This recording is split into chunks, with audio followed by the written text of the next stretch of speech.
नमस्कार,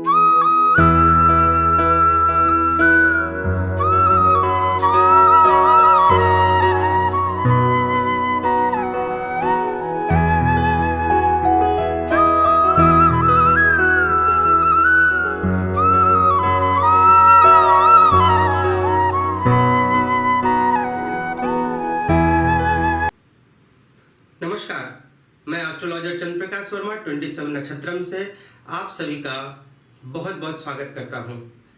आज हम बात करेंगे बहुत ही प्रसिद्ध योग या दोष के बारे में। तो आज हम बात करने वाले हैं काल सर्प योग या काल सर्प दोष के बारे में। आज हम जानेंगे कि काल सर्प योग या काल सर्प दोष होता क्या है, इसके क्या फल होते हैं, क्या दुष्परिणाम होते हैं, ये सदैव शुभ होते हैं या अशुभ होते हैं, हमेशा अशुभ फल ही देते हैं या कभी कभी इनमें शुभता भी आती है, और कितने प्रकार के ये होते हैं, कैसे बनते हैं, इन सभी बातों पर आज हम विचार विमर्श करने वाले हैं। उससे पहले मैं बताना चाहूंगा कि कोई भी जन्म पत्रिका ले लीजिए, यदि उसमें काल सर्प दोष है तो व्यक्ति बहुत परेशान हो जाता है। वह यह सोच सोच के परेशान हो जाता है कि मेरी जन्म पत्रिका में काल सर्प दोष है। तो इतना डरने की भी आवश्यकता नहीं है। अब सीधे चलते हैं अपने टॉपिक पर, काल सर्प दोष। जैसा कि नाम से ही पता चल रहा है, काल सर्प दोष यानी कि कुछ अशुभ सा प्रतीत होता है। काल सर्प दोष सदैव अशुभ नहीं होता है। जिन भी लोगों की जन्म पत्रिका में काल सर्प दोष होता है, वे कुछ ना कुछ विशेष होते हैं। अन्य लोगों से इनमें भिन्नता होती है, चाहे वह विचारों को लेकर हो, चाहे वह इनके क्रियाकलापों के लिए हो। ये दूसरे लोगों से अलग होते हैं, कहीं ना कहीं श्रेष्ठता की ओर होते हैं। हाँ, लाइफ में, जीवन में परेशानियां कुछ अवश्य रहती हैं, संघर्ष अवश्य रहता है, लेकिन ये काफी आगे भी जा सकते हैं। वो सब निर्भर करेगा कि यह योग किस भाव में बन रहा है और किस प्रकार की स्थितियां जन्म पत्रिका में हैं। अन्य ग्रहों का भी प्रभाव देखना चाहिए। अब हम बात करते हैं कि काल सर्प दोष या काल सर्प योग बनता कैसे है।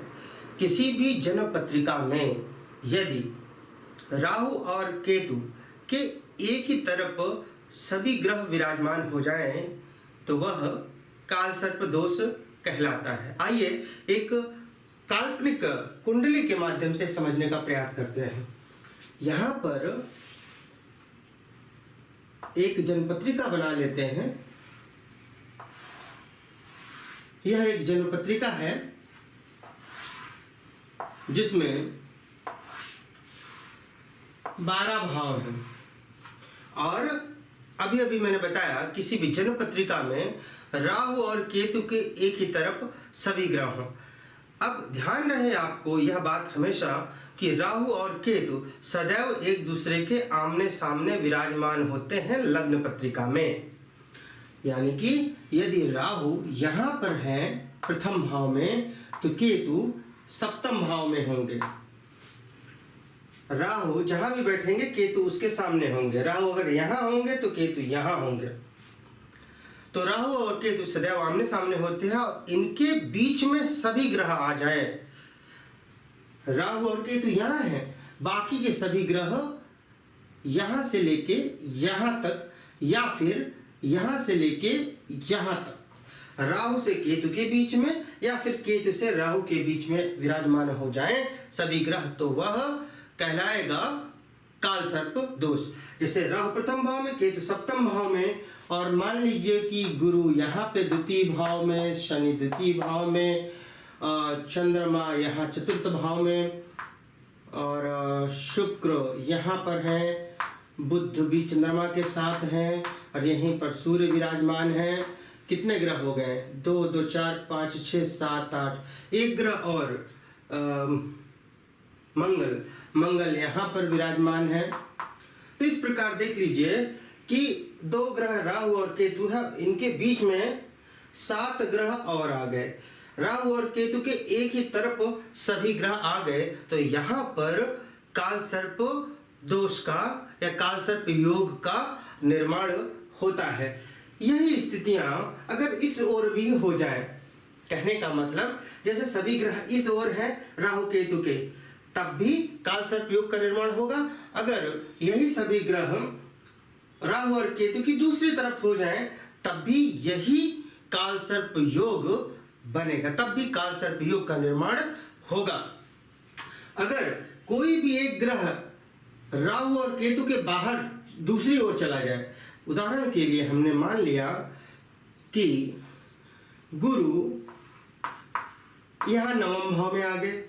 देखिए राहु केतु की एक तरफ सभी ग्रह हैं, परंतु दूसरी तरफ गुरु आ गए, या दूसरी तरफ कोई भी अन्य ग्रह आ गया, तो यहां पर काल सर्प दोष नहीं बनेगा, यह भंग हो जाएगा, काल सर्प दोष नहीं बनेगा।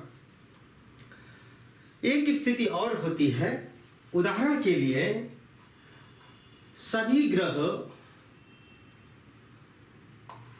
राहु केतु की एक तरफ हैं और गुरु ग्रह इनके साथ केतु के साथ विराजमान है। राहु और केतु के साथ एक ही तरफ सभी ग्रह हैं, परंतु उसी भाव में जहां पर केतु है गुरु विराजमान है, या राहु के साथ भी कोई एक ग्रह इनमें से विराजमान है, तब क्या काल सर्प दोष का निर्माण होगा? इसके लिए आपको अंशों को देखना है। जब भी राहु और केतु के एक तरफ सभी ग्रह हों और राहु या केतु के साथ कोई भी ग्रह, एक या एक से अधिक ग्रह विराजमान हो, तब हमें अंशों को देखना चाहिए कि राहु और केतु के कितने अंश हैं और दूसरे ग्रह जो इसके साथ बैठे हो उसके कितने अंश हैं। उस अनुसार हम निर्धारित करेंगे कि क्या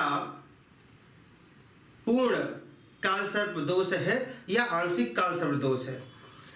राहु और केतु के साथ या इसके एक तरफ ग्रह बैठे होते हैं तो वहां पर काल सर्प दोष तो होता है, परंतु अगर जैसे गुरु केतु के साथ है, अब गुरु केतु को यदि क्रॉस कर जाते हैं, केतु को क्रॉस कर जाते हैं, तो वहां पर आंशिक काल सर्प दोष होगा। इसी प्रकार यदि गुरु केतु को क्रॉस नहीं करते हैं, अंशों के हिसाब से मैं बात कर रहा हूं, तब वहां पर पूर्ण काल सर्प दोष होगा। पुनः कहना चाहूंगा, कोई भी ग्रह राहु या केतु के साथ बैठा हुआ है, काल सर्प दोष बन रहा है। राहु और केतु के एक तरफ सभी ग्रह हैं, परंतु कुछ ग्रह ऐसे हैं या कोई भी एक ग्रह है जो केतु या राहु के साथ विराजमान है, तो वहां पर काल सर्प दोष आंशिक है या पूर्ण काल सर्प दोष है। इसके लिए हमें इनके अंशों को देखना है। यदि वह ग्रह केतु को या राहु को क्रॉस कर जाता है अंशों के हिसाब से, तो यहाँ पर गुरु केतु के साथ है, अगर गुरु क्रॉस कर जाएंगे केतु को, तो यहाँ पर आंशिक काल सर्प दोष होगा, अन्यथा पूर्ण काल सर्प दोष होगा, जैसा कि सामान्यतया बनता है। तो और अगर गुरु इसके अलावा किसी अन्य भाव में चले जाए, भाव परिवर्तन कर लें, राहु और केतु के बाद कहीं और किसी भाव में चले जाएं, मतलब दूसरी तरफ क्रॉस कर जाएं, तब वहां पे काल सर्प दोष नहीं बनेगा। ये मैं यहाँ पे सभी ग्रहों की चर्चा कर रहा हूँ, ध्यान रहे, गुरु का तो सिर्फ उदाहरण दे रहा हूँ। अब उदाहरण के लिए केतु यहाँ पर 20 अंश के हैं और गुरु यहाँ पर 10 अंश के हैं। ध्यान दीजिएगा, केतु 20 अंश के हैं, गुरु 10 अंश के हैं। राहु और केतु के एक तरफ सभी ग्रह हैं, गुरु केतु के साथ विराजमान है। तो हमें यह देखना है कि यह जो काल सर्प दोष है यह आंशिक है या पूर्ण है। तो इसके लिए हमें ग्रहों के अंशों को देखना है। तो केतु 20 अंश और गुरु 10 अंश। अब हम कैसे जानेंगे कि गुरु केतु को क्रॉस किया या नहीं? ध्यान रहे, राहु और केतु सदैव वक्री चलते हैं, वक्री करता। देखिए सभी ग्रह कैसे चलते हैं? एंटी क्लॉकवाइज चलते हैं, सभी ग्रह एंटी क्लॉकवाइज चलते हैं। शनि इधर है, बाद में इधर आएगा, फिर इधर। इसी प्रकार शुक्र है, यहाँ से पंचम भाव में है, फिर षष्ठ में, फिर सप्तम में, इस प्रकार से जाएगा। ठीक है। कुछ स्थितियों में वक्री भी चलते हैं अन्य ग्रह। देखिए, सूर्य और चंद्रमा सदैव मार्गी चलते हैं, राहु और केतु सदैव वक्री चलते हैं। बाकी के जो मंगल, बुध, गुरु, शुक्र और शनि, ये वक्री और मार्गी दोनों चलते हैं। तो सामान्यतया बाकी ग्रह जैसे नॉर्मली ग्रह ऐसे चलते हैं, मार्गी जो होते हैं। राहु और केतु सदैव वक्री चलते हैं। तो वक्री का यहाँ पे चूंकि काल सर्प दोष की बात है, तो राहु और केतु की चर्चा हो रही, तो इसलिए हम राहु और केतु के यहाँ पर चाल को ले रहे हैं। तो राहु और केतु वक्री चलते हैं, अर्थात बाकी सब, जैसे कि गुरु है, गुरु इधर से जाएगा, कुछ इस प्रकार से विचरण करेंगे, 1 अंश 2 अंश 3 अंश, पहले इधर से 1 अंश 2 अंश 3 अंश, इस प्रकार करके 10 अंश, गुरु 10 अंश पे है। केतु इधर से आएंगे, ये जो भी भाव है ये अष्टम भाव है, तो अष्टम भाव पहले नवम भाव में होंगे, फिर अष्टम में आएंगे केतु, उसके बाद, क्योंकि ये वक्री चल रहे हैं, ये वक्री चल रहे हैं, ठीक है। केतु, राहु और केतु इसलिए वक्री चलते हैं। तो नवम भाव से फिर अष्टम भाव, उसके बाद फिर आएंगे सप्तम भाव। तो सप्तम भाव में कैसे आएंगे, यहाँ 30 अंश, एक भाव 30 अंश का होता है। सभी ग्रह 1 अंश 2 अंश 3 अंश एंटी क्लॉकवाइज जाएंगे, 1 अंश 2 अंश 3 अंश 4 अंश 5 अंश, इसी प्रकार से गुरु 10 अंश में आए, क्योंकि 1 अंश 2 अंश 3 अंश करते हुए 10 अंश। केतु क्या करेंगे, ये उल्टा आएंगे, 30 अंश 29 अंश 28 अंश 27 अंश 26 25 24 23 22 21 और फिर 20 अंश। इस प्रकार से 30 अंश से 29 अंश करते करते ये केतु 20 अंश पे आए। अब देखिए, केतु के जो अंश यहाँ पर जन्मपत्रिका में लिखे होते हैं, यदि उस अंश से दूसरे ग्रह के अंश कम है, इस अंश से दूसरे ग्रह के अंश कम है, इसका तात्पर्य यह है कि दूसरे ग्रह ने केतु ग्रह को क्रॉस नहीं किया है। ये 10 अंश है, ये 20 अंश है, 10 अंश छोटा है 20 अंश से, इस प्रकार इसने क्रॉस नहीं किया है। इसलिए जब गुरु ने केतु को क्रॉस नहीं किया है, इसका तात्पर्य है कि यहां पर पूर्ण काल सर्प दोष बन रहा है। एक दूसरा उदाहरण लीजिए। उदाहरण के लिए यहां पर जो गुरु हैं उसके अंश 22 अंश हैं और केतु के अंश 20 अंश हैं। तब क्या होगा, अब देखिए, गुरु के अंश केतु के अंश से ज्यादा हो गया 22 अंश, तो 2 अंश का डिफरेंस आ रहा है। 22 में से 20 घटा दीजिए, 2 अंश आया, तो गुरु ने केतु को क्रॉस कर लिया है। तो यहां पर जब ये क्रॉस कर लेंगे, तब यहां पर आंशिक काल सर्प दोष बनेगा। भाव वही है, दोनों ग्रह उसी भाव में हैं, लेकिन गुरु ने केतु को क्रॉस किया है। इसी प्रकार किसी अन्य स्थिति में कोई ग्रह यहाँ पे राहु के साथ है और राहु को क्रॉस कर जाएगा, तब वहां पर आंशिक काल सर्प दोष बनेगा।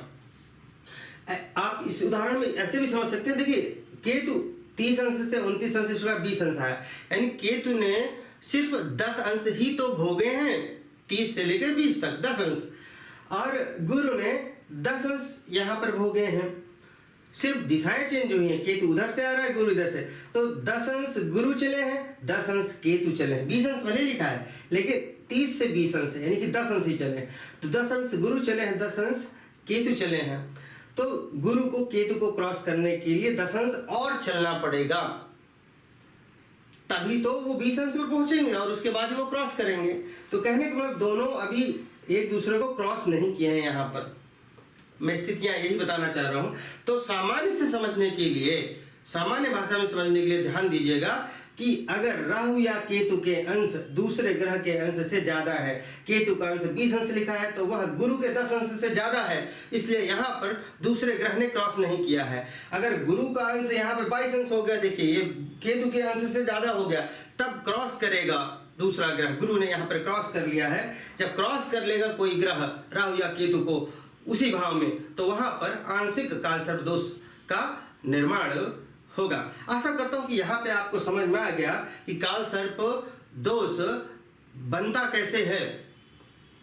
रिवीजन करना चाहूंगा पुनः बहुत फास्ट मोड में। देखिए, किसी भी जन्म पत्रिका में यदि राहु और केतु के एक ही तरफ सभी ग्रह विराजमान हो तो वहां पर काल सर्प योग का निर्माण होता है।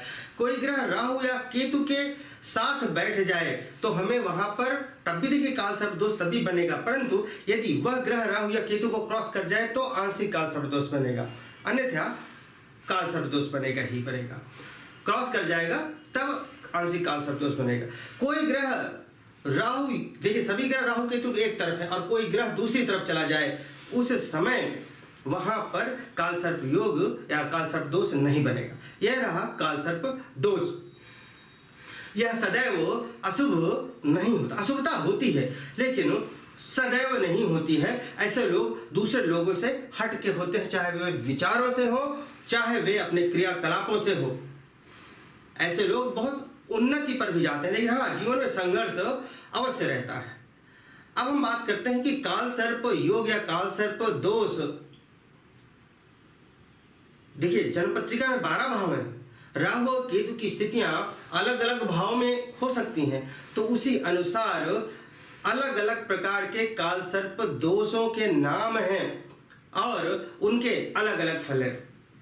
आइए अब हम देखेंगे कि काल सर्प योग या काल सर्प दोष कितने प्रकार के होते हैं, कैसे बनते हैं, उनके क्या नाम हैं और उनके क्या फल होते हैं।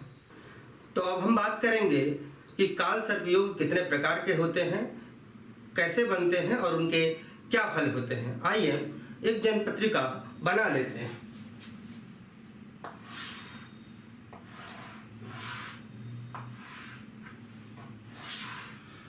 यहाँ पर हमने एक जन्म पत्रिका पुनः बना ली है। देखिए, मेरी ड्राइंग ज़्यादा अच्छी नहीं है लेकिन आप लोग समझ पाएंगे, इतना मुझे पूरा विश्वास है।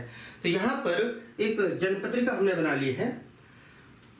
अब 12 भाव हैं और मैंने बताया कि राहु केतु सदैव एक दूसरे के सामने ही विराजमान होते हैं लग्न पत्रिका में।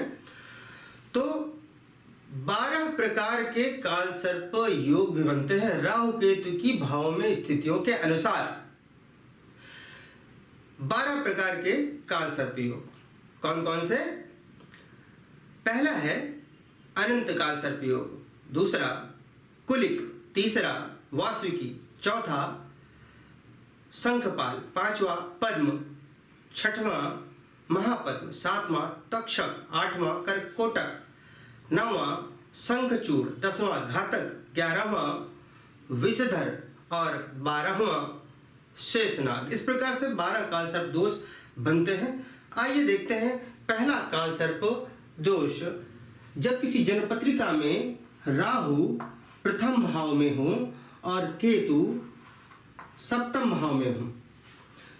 देखिए, आपको सब जो लोग नए जुड़ रहे हैं उनको बताना चाहूंगा कि 12 भाव होते हैं, प्रथम भाव या लग्न ये होता है और एंटी क्लॉकवाइज गिनना है। प्रथम भाव, द्वितीय भाव, तृतीय भाव, चतुर्थ, पंचम, षष्ठ, सप्तम, अष्टम, नवम, दशम, एकादश और द्वादश, ये सभी भाव होते हैं और सब में एक एक नंबर लिखे होते हैं जो उनकी राशियां होती हैं। तो चलिए पुनः चलते हैं। तो जो प्रथम प्रकार का काल सर्प योग है वह कहलाता है, क्या कहलाता है वो बाद में। जो प्रथम प्रकार का काल सर्प योग है उसमें राहु प्रथम भाव में हो और केतु द्वितीय भाव में हो, क्षमा करें सप्तम भाव में। राहु प्रथम भाव में और केतु उसके सामने सप्तम भाव में होंगे क्योंकि आमने सामने सदैव बैठते हैं। तो यहाँ पर जो काल सर्प दोष या काल सर्प योग बनता है उसका नाम है अनंत। अनंत नामक काल सर्प योग बनता है। ये पहला काल सर्प योग या पहला काल सर्प दोष हम बता रहे हैं यहाँ पर, और 12 काल सर्प योगों की चर्चा हम करने वाले हैं, इसलिए शुरू से अंत तक जुड़े रहिए। और सभी से कहना चाहूंगा, यदि आपको हमारा प्रोग्राम पसंद आ रहा है तो हमारे चैनल को लाइक करें, शेयर करें और सब्सक्राइब करना बिल्कुल भी ना भूलें। यदि आप ज्योतिष सीखना चाहते हैं तो हमारे वीडियो कोर्सेज को ज्वाइन कर सकते हैं हमारी वेबसाइट पर। यदि रत्न रुद्राक्ष चाहिए तो भी हमारी वेबसाइट पर जा सकते हैं। जो लोग कुंडली विश्लेषण कराना चाहते हैं वे हमसे अपॉइंटमेंट ले सकते हैं। इसके लिए हमारे कस्टमर सपोर्ट नंबर पर आपको कॉल करना होगा। चलिए आगे चलते हैं। तो यदि किसी जन्म पत्रिका में प्रथम भाव में राहु और सप्तम भाव में केतु हो तो वह अनंत काल सर्प योग बनता है। ये अनंत नामक काल सर्प योग के क्या फल होंगे? तो यहां पर पहले हम सिर्फ इनके अशुभ फलों की चर्चा करेंगे। फिर 12 जब हमारे पूरे हो जाएंगे काल सर्प योग, तब हम बताएंगे कि इनके शुभ फल कैसे प्राप्त हो सकते हैं, या कौन सी स्थितियां हैं जब ये शुभ फल दे सकते हैं। तो आइए पहले हम एक एक करके चलते हैं। तो अनंत नामक काल सर्प योग तब बनता है जब प्रथम भाव में राहु और सप्तम भाव में केतु विराजमान हो, क्योंकि ये आमने सामने इसी तरह बैठते हैं। अब ये कैसा फल देंगे, देखिए राहु प्रथम भाव में है और केतु सप्तम में है। प्रथम भाव से क्या आता है, प्रथम भाव से, चूंकि ये लग्न भाव है, प्रथम भाव से व्यक्ति का शरीर आता है, प्रथम भाव से व्यक्तित्व आता है, प्रथम भाव से चरित्र भी आता है।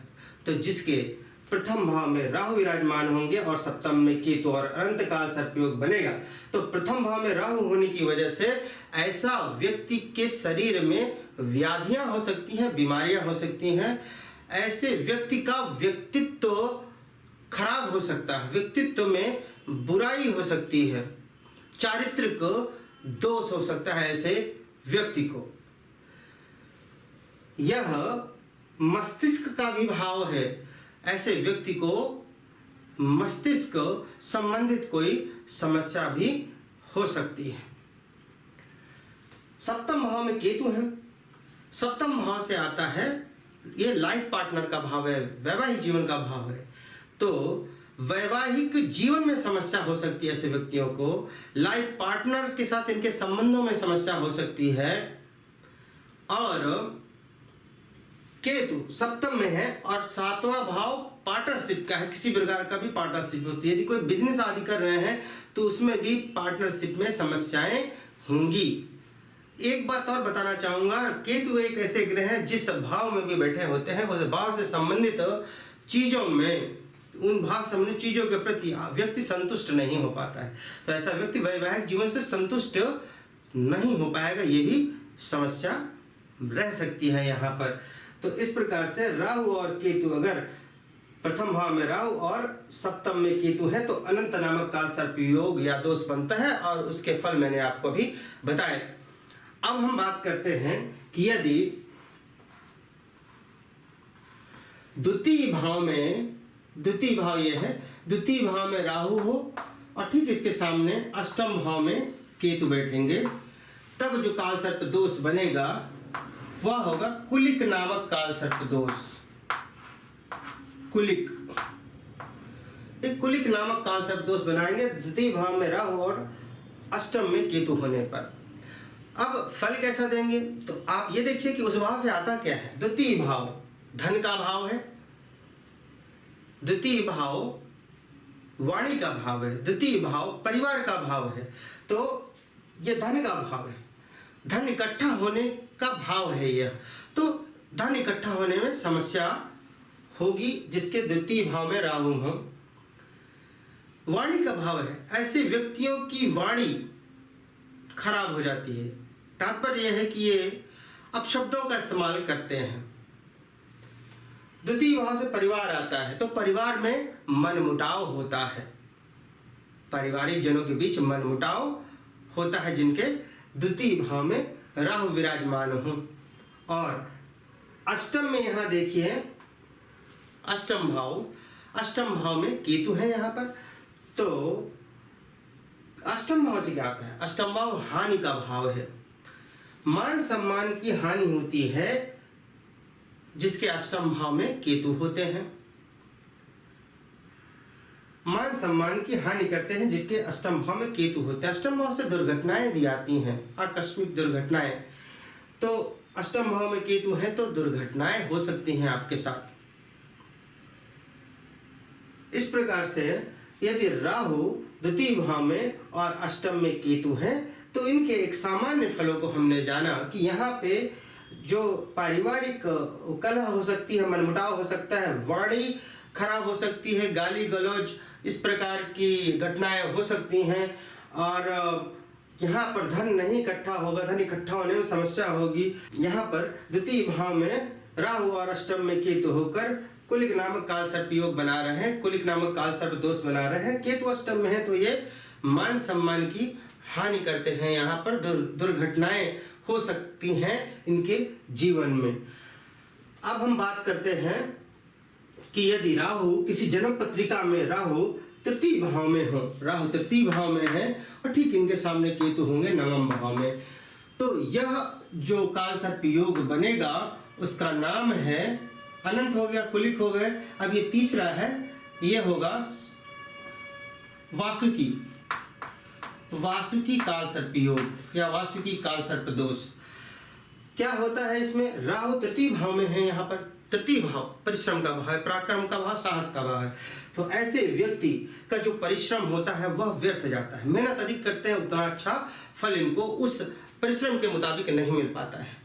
ये साहसी होते हैं, ये साहस का भाव है, परंतु गलत दिशा में साहस दिखाते हैं, गलत दिशा में अपने साहस दिखाते हैं ये। और परिश्रम से मैंने बताया कि अधिक अच्छे फल नहीं मिल पाते हैं। जो तृतीय भाव है, भाई बहनों का भी भाव है, तो ऐसे व्यक्तियों का अपने भाई बहनों के साथ संबंध अच्छे नहीं होते हैं। अब बात करते हैं केतु की। केतु यहाँ पर नवम भाव में है, यह पिता का भाव है, तो पिता के साथ यहाँ पर संबंधों में कटुता हो सकती है। भाग्य का भाव है, भाग्य में कमी हो सकती है। तो इस प्रकार से यदि राहु तृतीय भाव में और नवम भाव में केतु है तो वासुकी काल सर्प योग होगा और इसके ये फल होंगे जो मैंने अभी आपको बताया। आगे चलते हैं। यदि राहु की स्थिति लग्न पत्रिका या जन्म पत्रिका जिसको हम कहते हैं, राहु चतुर्थ में और केतु दसम भाव में है तो क्या होगा? राहु चतुर्थ भाव में, केतु दसम भाव में और इसके एक ही ओर सभी ग्रह हैं। ध्यान रहे हम बात कर रहे हैं काल सर्प योग की। हम ये मान के चल रहे हैं कि आप ये बात समझ गए हैं कि राहु और केतु जहां भी बैठे हो जन्म पत्रिका में उसके एक ही ओर सभी ग्रह हो तो वहां पर काल सर्प योग का निर्माण होता है। तो राहु और केतु, राहु चतुर्थ में और दसम में केतु है और इसके एक ओर, चाहे इस ओर चाहे इस ओर, किसी भी ओर की बात कर रहा हूं, सभी 12 काल सर्प योगों में राहु केतु के दोनों में से किसी ओर सभी ग्रह बैठे हो तो वहां पे काल सर्प योग का निर्माण होता है। तो राहु चतुर्थ में और केतु दसम में है तो यहां पर जो काल सर्प योग का निर्माण होगा वह कहलाएगा शंखपाल, शंखपाल काल सर्प योग। अब इसमें क्या होता है? चतुर्थ भाव होता है माता का, तो ऐसे व्यक्तियों को माता का सुख कम मिल पाता है, माता के सुख में कमी हो सकती है या माता को समस्या हो सकती है। भूमि भवन वाहन का है तो ऐसे व्यक्तियों को भूमि भवन वाहन या तो मुश्किल से मिलता है और मिल भी गया तो भी उसमें कहीं ना कहीं समस्याएं होती रहती हैं। केतु, देखिए पारिवारिक सुख का भाव ये है तो पारिवारिक सुखों में भी कमी आती है। केतु यहाँ पर दसम भाव में है, यहाँ पर केतु विराजमान है, दसम भाव करियर का है तो अपने करियर या प्रोफेशन का है तो जो भी उसने अपना करियर जातक का जो भी करियर है उसमें समस्याएं आएंगी। या तो करियर ठीक से बन नहीं रहा होगा या अगर कोई जॉब या कुछ मिल गया है या कुछ बिजनेस सेटअप कर लिया है तो भी उसमें रुकावटें आती रहेंगी। कहीं जॉब कर रहे हैं तो वहां पे लोगों के साथ ठीक से नहीं बनेगी, प्रमोशन नहीं हो पाएगा या बहुत विलंब से होगा, इस प्रकार की समस्याएं मिलेंगी। करियर संबंधित ग्रोथ में उसकी समस्याएं देखने को आपको मिल सकती हैं। तो यह चतुर्थ में राहु और दसम में केतु शंखपाल नामक काल सर्प योग बनाया इन्होंने। अब हम बात करेंगे अगले काल सर्प योग की। यदि किसी जन्म पत्रिका में पंचम भाव में राहु हो और ठीक इसके सामने एकादश भाव में केतु हो तो पंचम में राहु और एकादश में केतु यह बनाते हैं पद्म, पद्म नामक काल सर्प योग का निर्माण करते हैं। पंचम में राहु और केतु एकादश भाव में हो तो अब पंचम भाव से क्या आता है? पंचम भाव से आता है संतान, शिक्षा, लव रिलेशंस। तो संतान संबंधित समस्या हो सकती है या फिर संतान से समस्या हो सकती है क्योंकि राहु पंचम में है और यहां से मैंने बताया शिक्षा आती है, शिक्षा बाधित हो सकती है। यहां से पंचम भाव से लव रिलेशंस आते हैं तो लव रिलेशंस में भी समस्याएं उत्पन्न हो सकती हैं। एकादश भाव, वहां पर केतु विराजमान है, केतु एकादश भाव में है, यहां पर एकादश भाव इच्छा पूर्ति का है, तो इच्छा पूर्ति में आपकी समस्याएं होंगी। वहां पर यदि केतु विराजमान है, काल सर्पयोग की बात कर रहे हैं हम कि राहु केतु इस प्रकार से हो तो पद्म नामक काल सर्पयोग बनेगा, जिसमें एक ही तरफ इनके सभी ग्रह होते हैं। तो केतु एकादश भाव में है, एकादश भाव इच्छा पूर्ति का भाव है, तो यहाँ पर आपकी इच्छा पूर्ति में समस्याएं आएंगी। उसको पूरा करने में बहुत अधिक परिश्रम आपको करना पड़ सकता है। यह आय का भाव है, आपका जो इनकम या आय है उसमें आपको समस्याएं आएंगी। बहुत अधिक परिश्रम करने के बाद भी उतना इनकम नहीं हो पाता है और आप अपनी इनकम से संतुष्ट भी नहीं रहते हैं, क्योंकि केतु जिस भाव में होते हैं उस भाव से संबंधित असंतुष्टि प्रदान करते हैं। तो राहु और केतु, राहु पंचम, केतु एकादश में होने पर पद्म नामक काल सर्पयोग बना और यहाँ पर हमने इसके फलों की चर्चा की। अब हम अगला चलते हैं कि अगला कौन सा काल सर्पयोग बनेगा। छठे भाव में यदि राहु विराजमान हो और केतु द्वादश भाव में हो और इनके एक ही तरफ, चाहे इस तरफ या इस तरफ सभी ग्रह विराजमान हो, तो वहां पर महापद्म नामक काल सर्पयोग बनता है। महापद्म नामक काल सर्पयोग का निर्माण करते हैं जब राहु छठवें में और द्वादश में केतु हो। अब छठे भाव से क्या आता है? छठे भाव से रोग, ऋण, शत्रु, दुर्घटना आती है।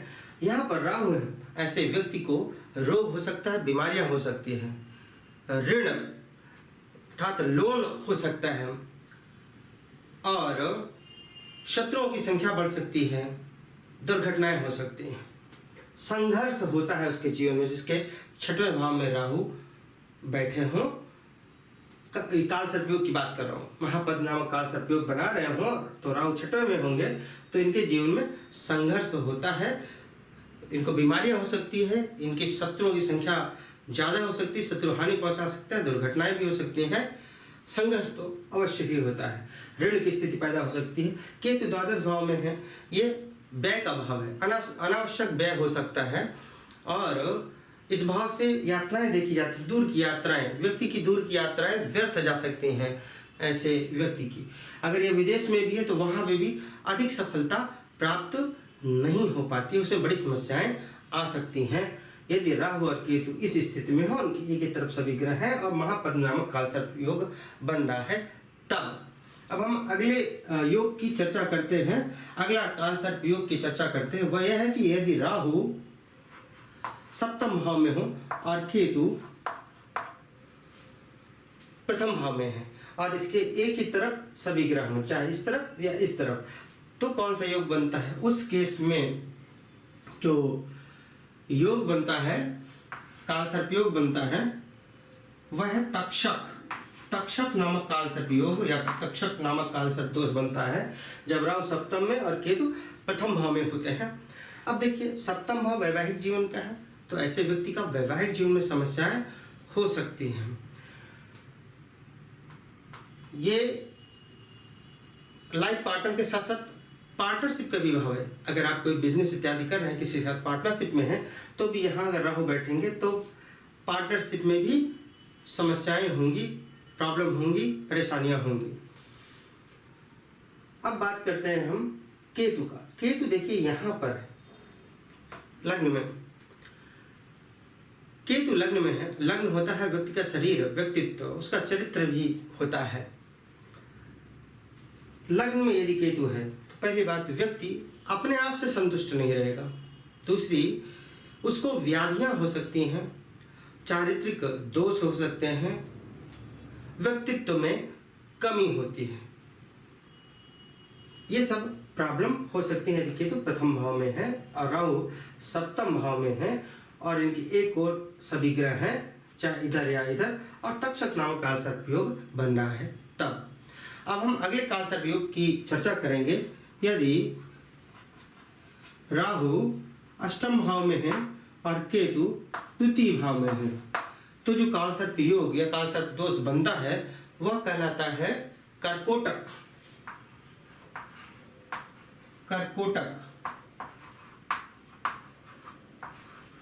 राहु अष्टम भाव में, केतु द्वितीय भाव में, तो यह कर्कोटक काल सर्पदोष कहलाता है। इसके क्या फल होंगे? यह अष्टम भाव है, हानि का भाव है, यहाँ पर राहु बैठे हुए हैं, ऐसे व्यक्ति को अपयश मिल सकता है, मान सम्मान की हानि हो सकती है, दुर्घटना का भाव, ऐसे व्यक्ति की दुर्घटनाएं हो सकती हैं। और यहाँ पर देखिए केतु, अच्छा ऐसे व्यक्ति को फाइनेंशियल लॉसेस भी हो सकते हैं। केतु यह द्वितीय भाव में है, धन इकट्ठा होने का भाव है, ऐसे व्यक्ति का धन नहीं इकट्ठा होता। केतु द्वितीय भाव में, द्वितीय भाव वाणी का है, ऐसे व्यक्ति बहुत ही स्पष्ट कटु वाणी बोल सकते हैं, तो उससे समस्याएं हो सकती हैं। ये परिवार का भाव है, तो पारिवारिक जनों में मनमुटाव हो जाएगा, ये स्थितियां पैदा हो सकती हैं, धन भी इकट्ठा होने में समस्या होती है। तो राहु अष्टम में, केतु द्वितीय में, कर्कोटक और इसके एक ही तरफ सभी ग्रह हो तो ये कर्कोटक नामक काल सर्प योग यहाँ पर बना रहे, इसके फलों को हमने देखा। आगे चलते हैं, यदि किसी जन्म पत्रिका में राहु नवम भाव में और केतु तृतीय भाव में हो, क्योंकि सदैव आमने सामने ही होते हैं लग्न पत्रिका में राहु और केतु, तो राहु नवम में, केतु तृतीय भाव में, और उसके एक तरफ राहु केतु के एक तरफ, चाहे इस तरफ या इस तरफ सभी ग्रह हों, तो वहां पर जो कालसर्प योग बनता है वह कहलाता है शंखचूड़ नामक कालसर्प दोष। शंखचूड़,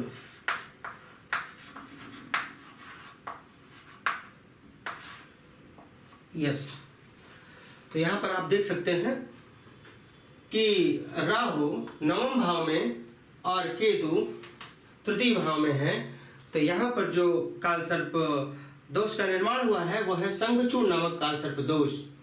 अब इसके क्या फल होते हैं, अब देखिए नवम भाव भाग्य का है, तो ऐसे व्यक्ति का भाग्य साथ नहीं देता है। पिता का भी भाव है नवम, ऐसे व्यक्ति की पिता के साथ नहीं बनती है, उनसे अनबन हो सकती है, पिता के सुख में कमी हो सकती है।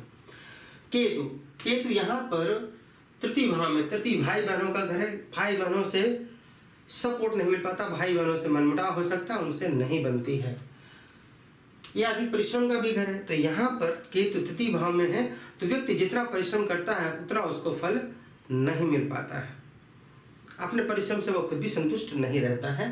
तो इस प्रकार राहु नवम में, केतु तृतीय भाव में, इसके एक ही तरफ सभी ग्रह रहे, चाहे इधर, तो शंखचूड़ नामक कालसर्प दोष का निर्माण होता है। उसके फलों की हमने अभी बात की। अब हम चलते हैं आगे, यदि किसी जन्म पत्रिका में राहु दशम भाव में हो और केतु चतुर्थ भाव में हो, तब क्या होता है, राहु दशम में, केतु चतुर्थ में, और इसके एक ही तरफ सभी ग्रह हो, चाहे इस तरफ या इस तरफ, तो जो कालसर्प योग का निर्माण होता है वह कहलाएगा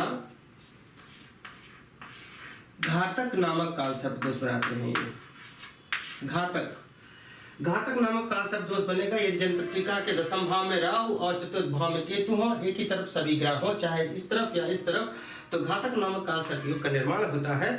अब इसके फल क्या होते हैं, दशम भाव यह होता है करियर का, प्रोफेशन का, तो व्यक्ति को अपने करियर या प्रोफेशन संबंधित वो सफलताएं नहीं मिल पाती हैं। पहली बात तो करियर को प्राप्त करने में, जॉब को प्राप्त करने में या बिजनेस को एस्टेब्लिश करने में ही बड़ी समस्याएं हो जाती है, उसमें भी सफलता की संभावनाएं उतनी अधिक नहीं होती जितना सामान्य व्यक्तियों को हो सकती हैं। और यदि उसको जॉब मिल भी गई तो भी वहां पे लोगों से उसके ठीक से संबंध नहीं रह सकते, संबंध बिगड़ सकते हैं, सामंजस्य बनाने में समस्या रह सकती है, उन्नति कम हो पाती है। केतु की बात करें तो ये देखिए चतुर्थ भाव अभी कुछ देर पहले हमने बात की थी, चतुर्थ भाव माता का भूमि भवन वाहन का घर है और पारिवारिक सुखों का भी है, तो पारिवारिक सुखों में कमी होगी। यहाँ से भूमि भवन वाहन आते हैं, तो भूमि भवन वाहन बड़ी मुश्किल से उसको मिल पाते हैं, मिल भी गए तो हो सकता है उतने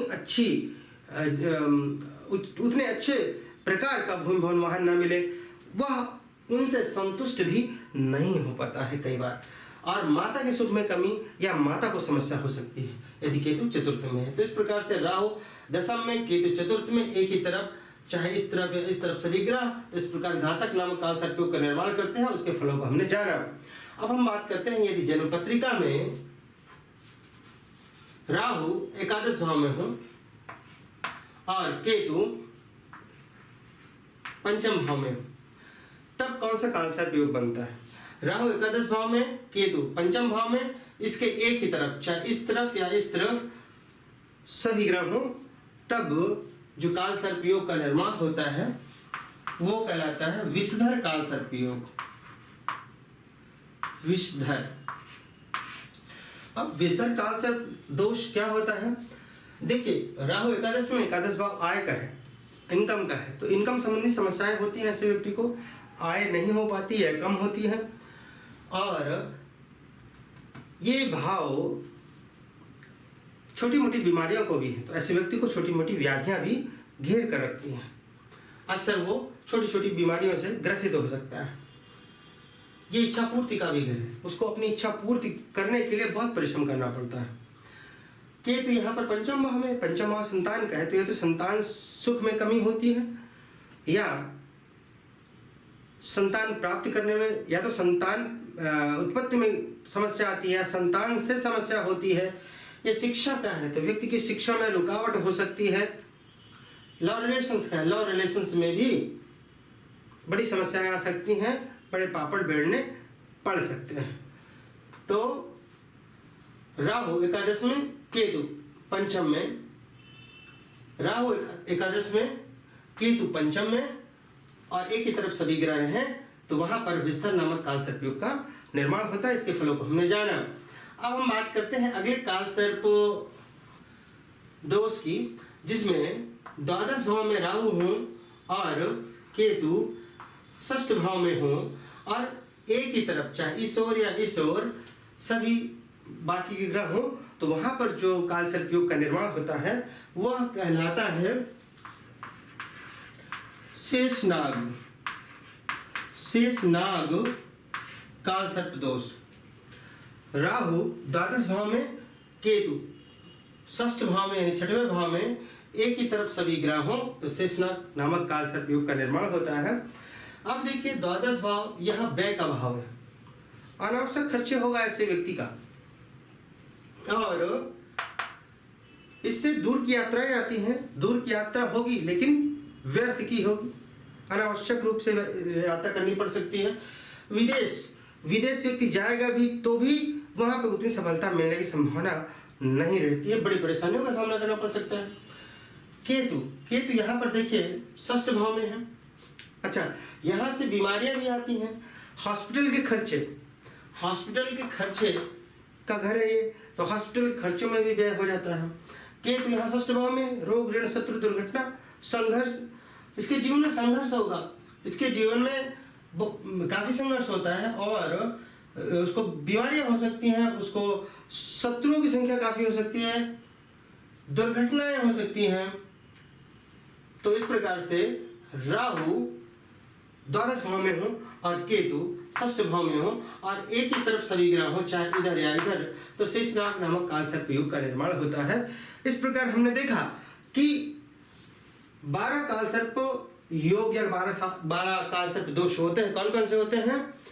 अनंत, कुलिक, वासुकी, शंखपाल, पद्म, महापद्म, तक्षक, कर्कोटक, शंखचूड़, घातक, विस्तर और शेषनाग। इस प्रकार से 12 काल सर्प योग या 12 काल सर्प दोष हुए। यहाँ पे हमने देखा सभी चीजें मैंने नेगेटिव बताई, लेकिन शुरू में कहा था कि ये सुफल भी देते हैं, तो इसका क्या रहस्य है? जी बिल्कुल, उस पर भी हम चर्चा करेंगे।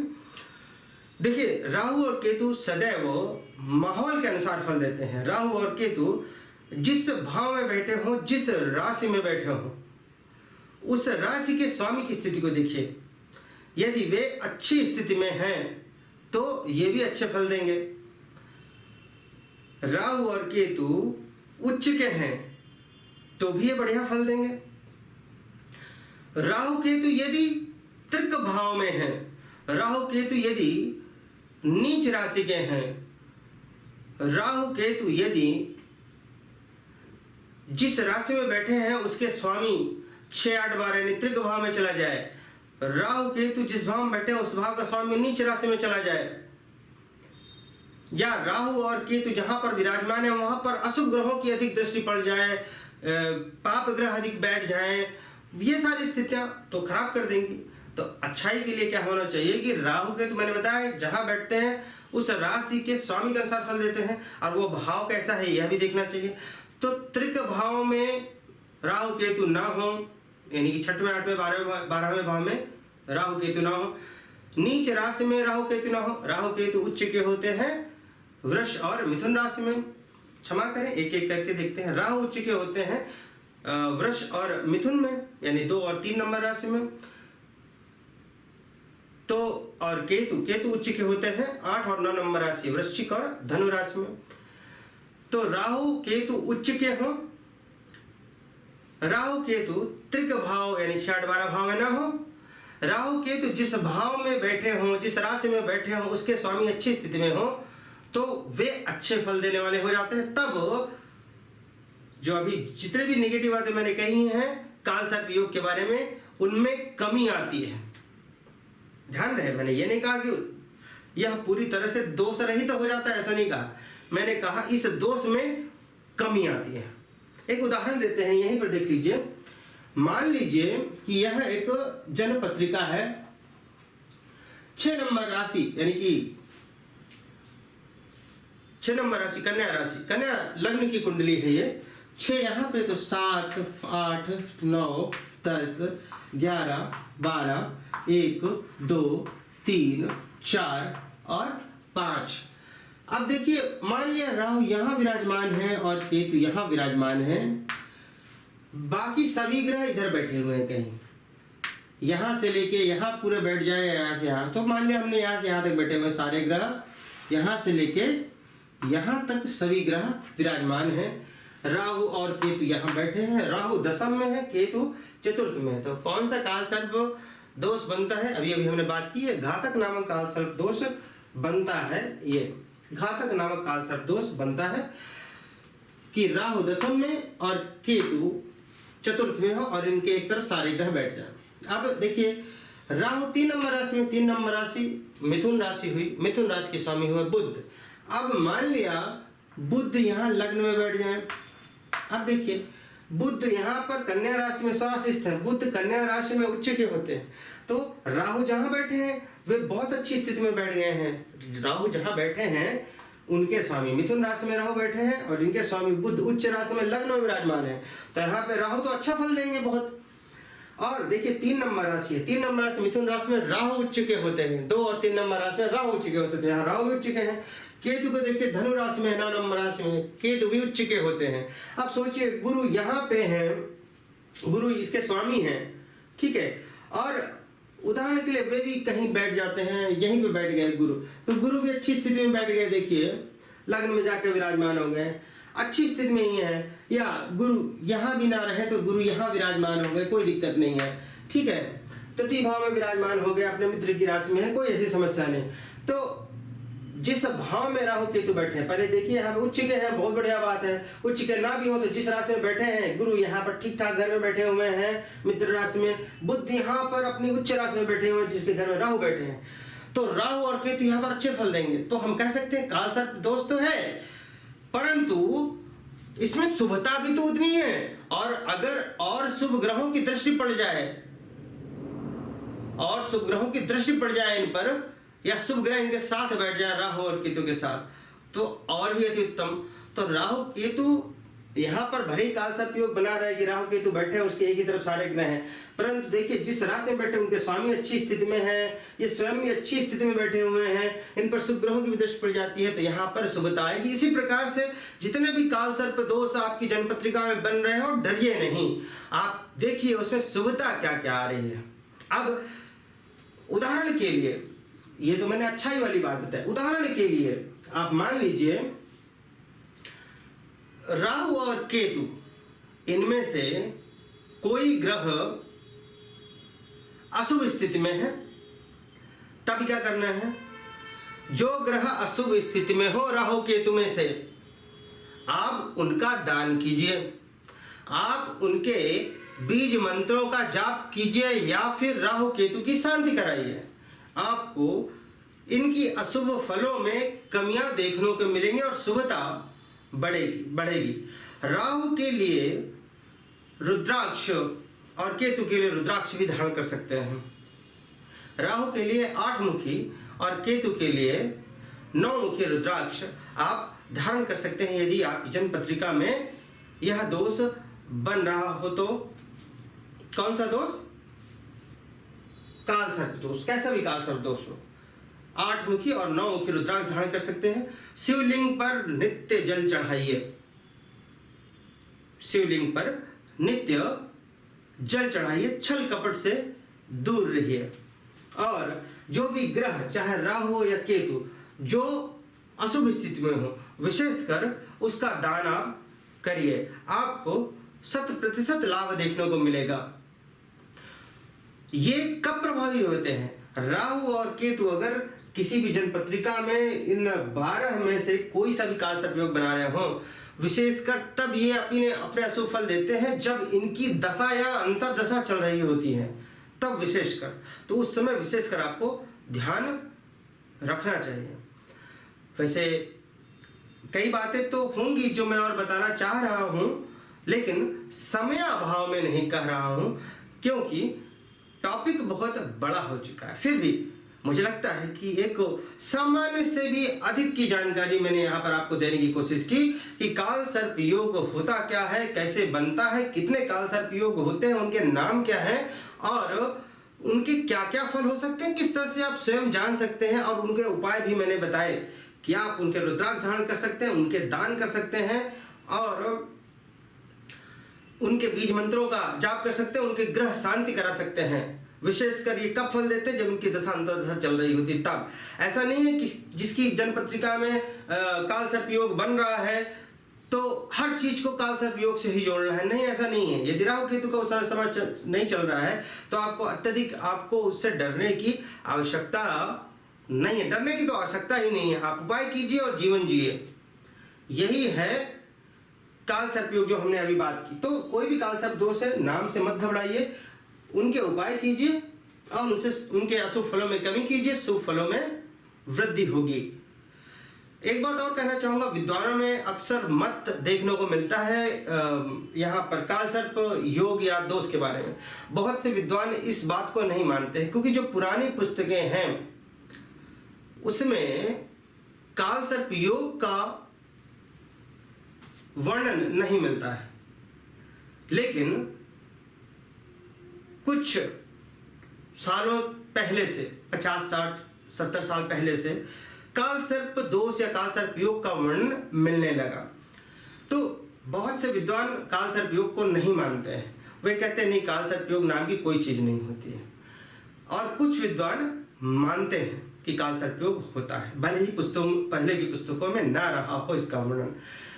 अब बात रही मेरी कि क्या मैं मानता हूं या नहीं, तो जी हाँ, मैं मानता हूं काल सर्प योग या काल सर्प दोष को मैं मानता हूं। कारण है उसका, भले ही इसका नाम किसी ग्रंथ में ना आ रहा हो कि काल सर्प दोष, इस शब्द का वर्णन ना रहा हो, लेकिन अगर आप देखें तो ग्रहों की एक विशिष्ट स्थितियां बन रही हैं यहाँ पर। कैसी विशिष्ट स्थितियां? कि राहु और केतु अंतरिक्ष में एक ही तरफ हैं और उसके मतलब राहु और केतु अंतरिक्ष में है और उसके एक ही तरफ सभी ग्रह हैं, दूसरी तरफ कोई ग्रह नहीं। तो एक विशेष स्थिति बन रही है, तो इसका प्रभाव तो अवश्य देखने को मिलेगा। यह सामान्य स्थिति नहीं है, ये सामान्य ग्रहों का वितरण नहीं है, ये सामान्य डिस्ट्रीब्यूशन ऑफ प्लैनेट्स नहीं है। तो राहु और केतु है, उसके एक ही तरफ सभी ग्रह मिल रहे हैं, तो एक विशिष्ट स्थिति बन रही है, तो इसका प्रभाव तो अवश्य ही होगा। दूसरी बात, मैंने जो जन्मपत्रिका देखता आया हूं उसमें भी मैंने पाया है कि हाँ जी, जो भी लोगों की जन्मपत्रिका में यह दोष होता है वह विशिष्ट होते हैं, वह किसी न किसी चीज में विशिष्ट होते हैं। वे बहुत आगे बढ़ना चाह रहे हो, चाहे बहुत अधिक परिश्रम करना चाह रहे हो, उनमें वो ललक हो या विचारों से बहुत उन्नत हो, संघर्ष भले होगा लेकिन ये सारी चीजें उनमें रहेंगी। अब देखिए, आप लोगों ने सुना होगा पाप कर्तरी योग या पाप कर्तरी दोष के बारे में सुना होगा। किसी भी भाव के दोनों तरफ यदि पाप ग्रह कौन से होते हैं? सूर्य, मंगल, शनि, राहु, केतु। किसी भी भाव के, यहाँ पर विशेषकर शनि और राहु, केतु, बट ये 5 ग्रह जो शनि, मंगल, सूर्य, मंगल, शनि, राहु, केतु, ये पाप ग्रह किसी भी भाव के दोनों तरफ पाप ग्रह हो, किसी भी भाव के दोनों तरफ पाप ग्रह हो तो वहां पर पाप कर्तरी योग का निर्माण होता है, पाप कर्तरी दोष का निर्माण होता है और वह भाव पीड़ित हो जाता है, अशुभ फलदायक हो जाता है, कमजोर हो जाता है। अब यहां पर देखिए किसी भी जनपत्रिका में जब इन 12 में से कोई भी काल सर्प योग बनता है, राहु एक तरफ केतु है, बाकी बीच में सभी ग्रह हैं, तो यह भी एक तरह से पाप कर्तरी दोष का ही निर्माण तो हो रहा है अगर आप एक मोटे तौर पर सोचे तो यह भी एक विशिष्ट परिस्थिति बनती है। यहाँ पर इसका असर, इसका प्रभाव देखने में आता है। आप भी किसी भी जनपत्रिका को देखिए तो आपको जरूर काल सर्प दोष का असर देखने को मिलेगा, लेकिन इससे डरना नहीं है, उपाय करना है और आगे बढ़ते रहना है और किसी भी चीज को सिर्फ काल सर्प दोष से नहीं जोड़ना है। अन्य ग्रहों की स्थितियां होती हैं, ऐसा नहीं सिर्फ राहु केतु है तो वही सारा प्रभाव दिखा रहे हैं, अन्य ग्रहों की स्थितियों को भी देखिए, वे स्थितियां भी प्रभावी हैं आपके जीवन को सुचारू रूप से चलाने के लिए। तो कुंडली का सटीक विश्लेषण करने के बाद, एक गहन विश्लेषण करने के बाद ही किसी निष्कर्ष पर चलिए। ऐसा नहीं है कि किसी की कुंडली में काल सर्प दोष है तो विवाह नहीं हो रहा तो भी काल सर्प दोष हमने बोल दिया, बच्चे नहीं हो रहे काल सर्प दोष, करियर अच्छा नहीं काल सर्प दोष, ऐसा नहीं करना। तो आज के लिए बस इतना ही मैं कहना चाहूंगा। यदि आप लोग भी अपनी कुंडली का विश्लेषण कराना चाहते हैं तो हमारे कस्टमर सपोर्ट नंबर पर संपर्क कीजिए, अपॉइंटमेंट ले सकते हैं आप। और जो लोग रत्न रुद्राक्ष लेना चाहते हैं हमारी वेबसाइट पर जाइए। जो लोग ज्योतिष सीखने के लिए हमारा कोर्स करना चाहते हैं वे प्री रिकॉर्डेड वीडियो कोर्सेज को हमारी वेबसाइट पर सब्सक्राइब कर सकते हैं। तो आज के लिए बस इतना ही, नमस्कार।